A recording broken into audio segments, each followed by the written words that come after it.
Welcome, everyone. Today, I'm leading a session about making effective research posters, specifically related to design, advice, and inspiration. And this is also going to give you some general advice about communicating science and communicating your research. So I'll go through a few slides, give you some examples. This will focus a lot on STEM and science-based research, but this also applies to social sciences, humanities, and others. And I have a few examples related to that as well. So let's go ahead and get started. All right, so first, just a brief, few comments about why you might present a research poster. So this is a really great experience for first-time presenters. It's got some formal aspects to it, but it's also pretty informal because it's more like having a conversation. You will get experience presenting your research in the formal setting of a conference, but it won't feel quite as formal as if you were presenting on a stage. So it is also a standard format used at many professional meetings, including not just for students, but also for faculty members. You will also have a great opportunity to get feedback from peers, faculty, and other experts. So what this means is your project doesn't have to be completely done. In fact, if your project is still in progress, that's a really great time to present a poster because you can have discussions, hear questions, and get great feedback. In general, it's just a nice format for sharing idea and learning from others while also telling them about your accomplishments. It's also a great way to network in your area of study, whatever that might be. And once you present at a conference, you can include this on your resume. All right, so what is a research poster? Essentially, a research poster is a summary of your research or design project. It's a way to share ideas and generate discussion. I like to think of it almost as a visual display of your abstract. So if you've written an abstract or when you write an abstract, you're thinking about how you want to summarize your research and what are the most important details. So a conference poster begins to have a visual way to communicate that summary with basically a lot more pictures. So there's going to be a mixture with some text, but mostly you're going to feature on graphs, pictures, and images. All right, next slide. So I've got two links here in these slides that will give you a little bit of advice. And I'm not going to play the video today, but it's two short videos about how to design a research poster, part 1 and part 2. And so those will be available in the slide. And at the end, I'll also post the links into the chat. But this also is a great reminder that there is some good information online about how to, the purpose and how to design a research poster. But I'm going to be giving you some extra tips today that go a little bit beyond some of that and hopefully make you think differently about a poster. All right, so the goals of a research poster. So I kind of, I borrowed this from someone I'm going to cite later. And the old goal, people used to kind of think like, okay, I've got this thesis, I got this paper, or I've done all this research. How can I summarize every part of my research, my entire paper on one poster? Because you're kind of in that student mentality of I have to get an A+. So the more I put on there, the more my professor is going to think I'm really smart. So actually, when thinking about a research poster, the goal isn't necessarily to put every part of your research on there. The actual goal, the way you want to think about it, is how can you teach and share with as many people as possible something about your research, or especially a key result in your research or design project. So what this means is that cramming more stuff onto your poster might not actually be the best form of communication. And you want to think about what can people walk away with? What will they really remember and retain? Okay, so the other way to think about this are the two golden rules of scientific poster design. The first one, don't put things on your poster that people will ignore. And the second thing, unfortunately, is that people will ignore many things. So one of the key considerations of effective communication is that idea of less is sometimes more. So what that means that if you put too much on your poster, people might actually ignore a lot of it, and it won't allow you to emphasize some of the things that are most exciting. So think about how your design can feature more images or more graphics that make people curious, that allow you to then give the information using your poster as a kind of a graphical communication tool. So you want to have fewer words, and then sometimes this means making your images larger. Now, what that's good for is it means you don't have to worry about writing as much content for your poster, because it's not really about having paragraphs of text. You really want to think about those images. And this is equally important whether you're presenting in person or in a virtual conference setting. So there is actually evidence now talking about design of research poster. And, initially the old way was to have a ton of text, and there's pretty much no evidence that says that's the best way to do it. There's a lot of evidence now. There's actually research papers that show design of posters that have fewer images and less text can actually allow you to communicate more effectively.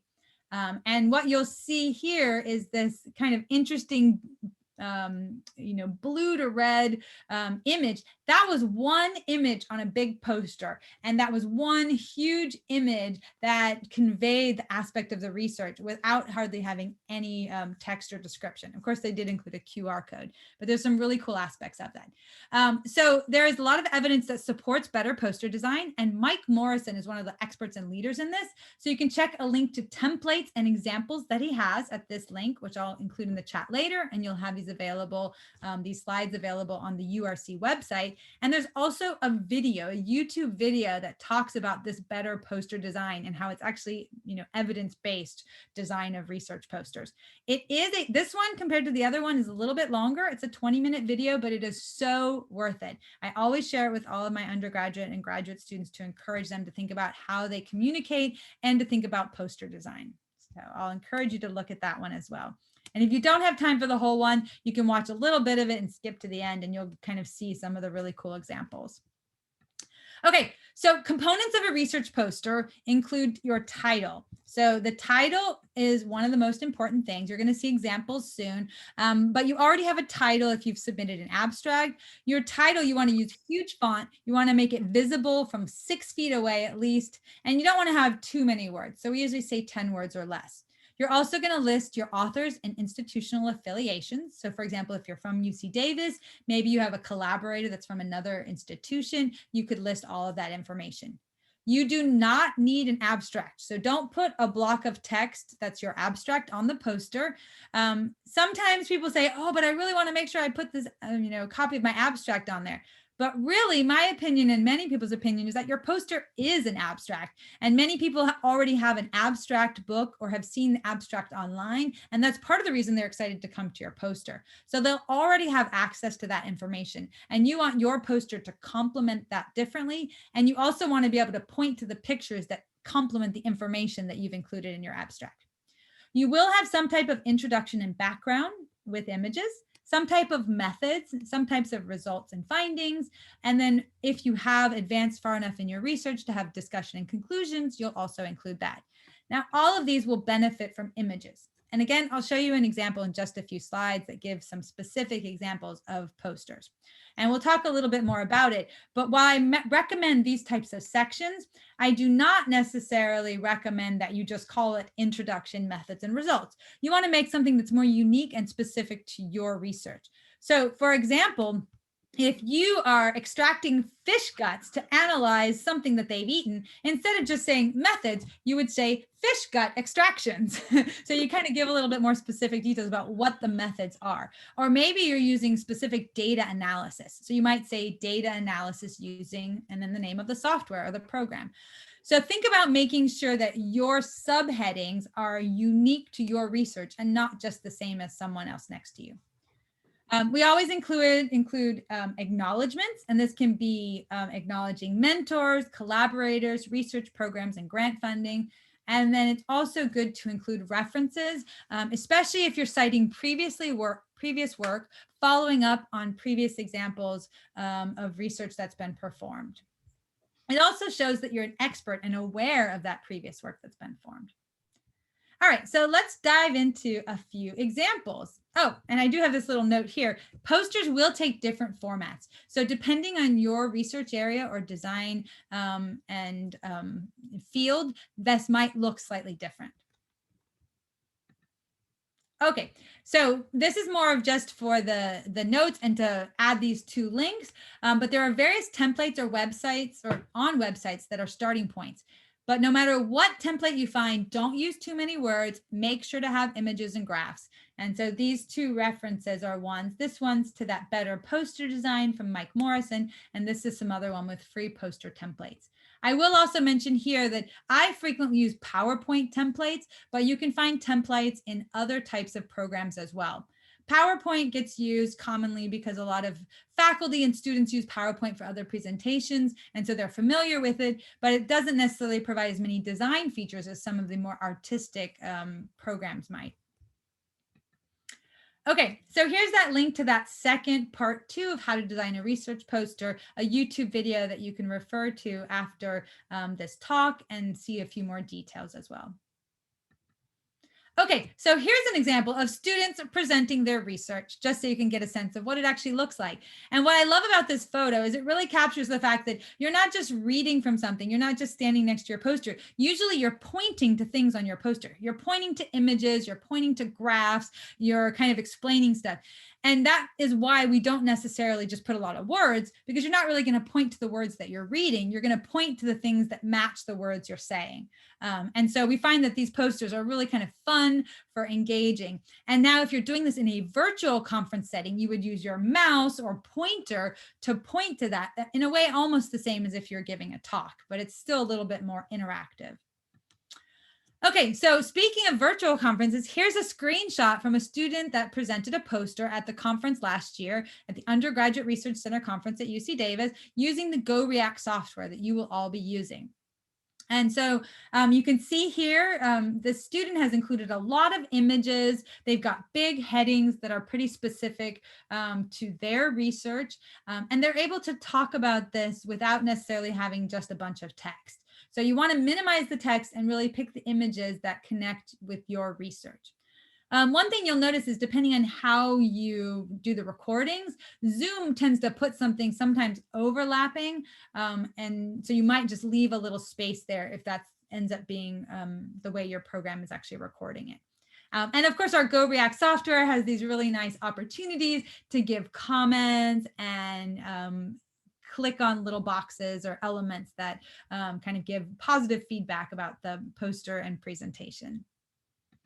All right, here's another example of a student poster from last year. And again, you can see a great emphasis on images. There is some text, but not too much text. You can see that the title is big and visible. And here, these graphs, the graphs don't have to be that big, but those are the highlights of their research. And so they've made them large and very visible so that you can see them and you can read everything, and it's just easy to see. So this is a great example of another poster, just as an image. And here you can see the great Q&A format. All right, so let's look at some bad examples of research posters. All right, go ahead and use the chat if you want. What do you think of this poster, and what do you think could be fixed about this to make it better? So take a minute. If you're like me, you're not even sure what it says. Yeah, so this is an example where, yeah, there's way too much text. The background is so dark, it's almost impossible to even see. The images themselves don't even stand out. Normally, you'd want those great images to pop off the poster, and here they kind of get lost. Yeah, so this is a really great example of what not to do for many reasons. First of all, not as much text. Second of all, making the color and the contrast much different. Okay, what about this one? What would you change or what would you fix about this poster?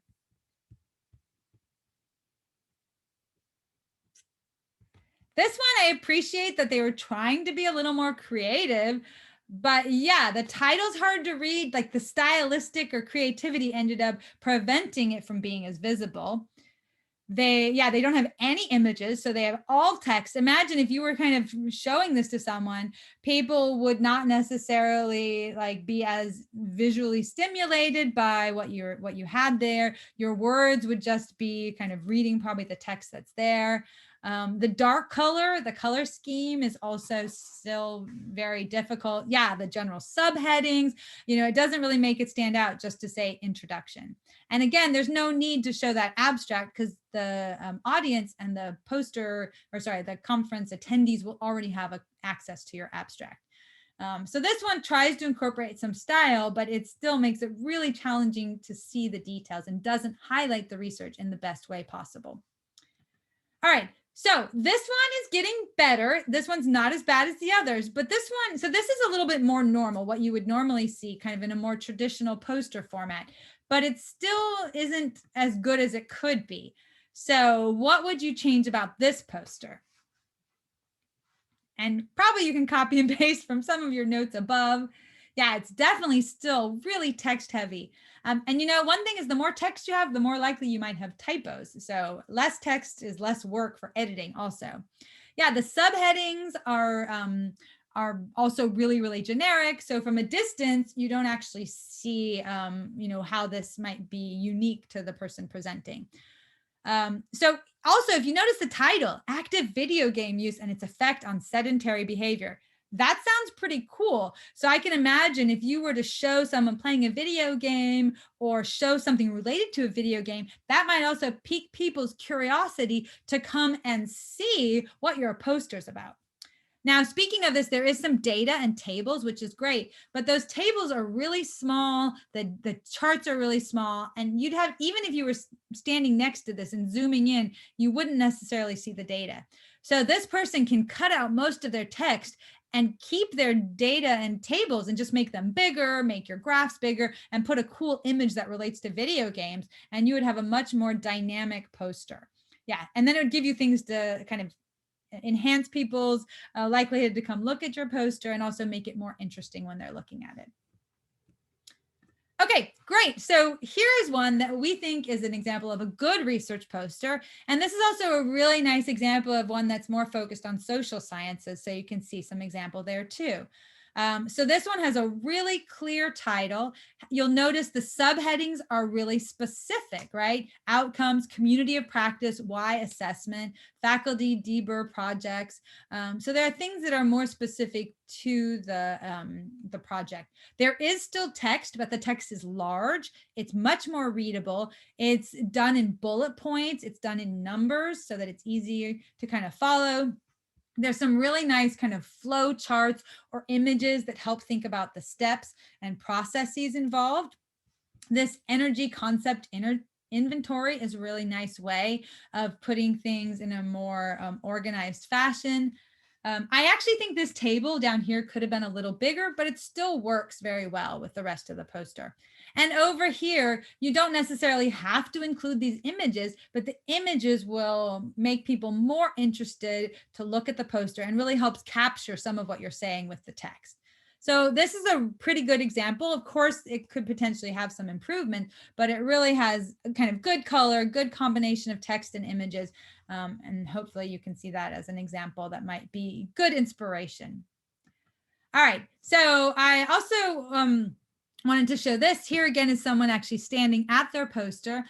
This individual, again, I just show that there's very little text, and you can imagine when you're talking, you want to think about what you're going to point to and say. So in some cases, what you might do is write out the script or the mini presentation that goes with your poster, and then decide what images do you need that match what you want to say. And that could just be bullet points or talking points. It doesn't have to be a full script, but think about what you will point to and what you'll say during your presentation.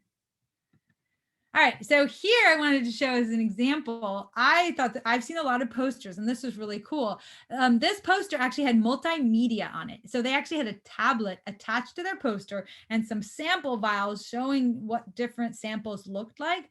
And this tablet actually allowed them to show a video. Now, the really cool thing about a virtual conference is that you can easily incorporate a video as part of your poster.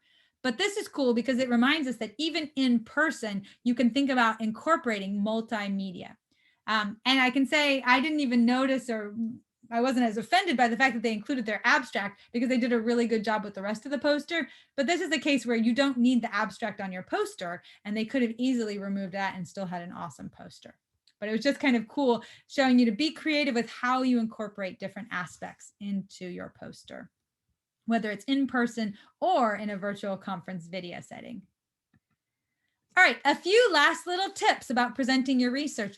Once you've made your poster, you're going to present it. Remember that you are the expert. You've been thinking about your research and actually putting together your poster. One of the great reasons to do this is it helps you really think more about your research and be prepared to talk about it. So you're the expert. Of course, your faculty advisor might know more than you, or your faculty mentor might know more. But as far as the presenters, you're the expert about your work. And so be excited to showcase that. We always include this, but if you are presenting in person, and especially if you have more than one presenter, try not to block your poster, make sure people can see it. And that's also the case when you're recording on Zoom. You want to make sure that the recording, if you show your face in the recording, if it overlays on your poster, that it doesn't block part of the poster. Treat your poster presentation more like a conversation. So have a mini presentation, but allow for questions or be open to that. That's more important when you're in person, but it also applies to a virtual setting. Definitely think about what you want to point to on your poster to support what you're saying. Now, of course, when you're making video recordings, it's easy to watch it and record it a few times to practice. But either way, we recommend that you practice and you prepare a few sentences for each section. I also include this link here to the and, but, therefore framework, which is a mechanism or recommendation for effective communication. And the idea is, how can you tell a story using the words and, but, and therefore? So the idea is that for many research and design projects, we say, I did this, and then I did this, and then I did this, and we do a lot of the ands. But by incorporating a but or a therefore, you can actually create a story. I did this and this, but this was an unsolved problem. Therefore, I designed a completely new experiment to test the hypothesis, right? So you can say something like that. I do see that there's a few questions in the chat, and I'll make sure to get to those as soon as we get to the end. All right, I think this is one of the last slides. And so in this case, a few last things about presenting your research. Do prepare and practice for common open-ended questions. Now, this is more important, for example, if you're on the spot and presenting in person, but it's always good practice to think about what type of questions you might get for your research. So you might get something that just says, where someone walks up and says, tell me about your research, and you'd be prepared to give your mini presentation. Or they might ask you how this relates to the field. What other research has been done in this area? What are your future plans? How will this research impact others' future research? So those can be more open-ended questions that are common. And it's good to kind of prepare and think about those in advance. Be enthusiastic about your work, whether it's on a video or in person. Share your work, showcase your passion and your accomplishments. If you have more than one presenter, think about how you're going to share enthusiasm for different parts as well. Practice projecting your voice. So if you're in person, practice doing that, because it might be loud in a large area where other people are presenting posters. But if you're recording a video, make sure to check the audio and make sure that you can hear clearly the words that you're saying as part of your presentation. Do have water present, especially if you're presenting in person. In the past and in the future, when we have in-person conferences, we usually have an hour-long session when you stand at your poster. So you're definitely going to want to have water available because you'll get thirsty with all that talking. Also, dress so that you feel confident. And this applies for in-person conferences as well as virtual conferences. Wear something that makes you feel like you're conveying yourself as a professional, or whatever unique and individual style that you want to convey along with your research. All right, and so with this, it just brings me a reminder that whether you're presenting or planning to attend, our upcoming conference for the Undergraduate Research, Scholarship, and Creative Activities Conference is April 28th to May 1st, and this will be on the Go React platform, so you'll be able to post videos and then view different videos, and we'll also be having a special academic VIP, very important participant award aspect, so that you'll be encouraged to go and visit others' posters and practice the collegiality that comes with the academic realm. So yeah, I'll answer those two questions I see in the chat. Do you cite images? So in many cases, the images might be from your own research. So if you can include an image that you take of something related to your research, whether it's field work or samples or experiments or instrumentation, or you doing your research, that's a great way to include images. If you do cite, or if you do include images that are from websites or from other sources, yes, you should always cite those images. You can also incorporate a lot of your own artwork. Sometimes people will take something that's in the literature and then redraw it or create it on their own. And then you can, just kind of say it's adapted or modified from or inspired by. So yes, we do encourage you to cite images. So yes, this Zoom session is currently being recorded. The PowerPoint slides themselves will be posted as a PDF, and this video recording will also be published and available for you to come back and watch. All right, great. I'm going to take a few more questions and then I'll stop the recording to answer any other additional questions that people might not want to include during the recording. Okay, yeah, so you're asking about the VIP award. We will be posting that, I think, by Monday or Tuesday of next week, all of the details. It's going to be similar to the awards that we offered last year. And so this is to encourage collegiality and attendance and participation, not just in presenting, but in going to look at other posters. And that's kind of a normal part of academics. And so we're excited to have an award process related to that. So that'll be coming soon. So look for information next week. Great. Any other questions in the chat before I stop sharing my screen and answer other questions you might have in person?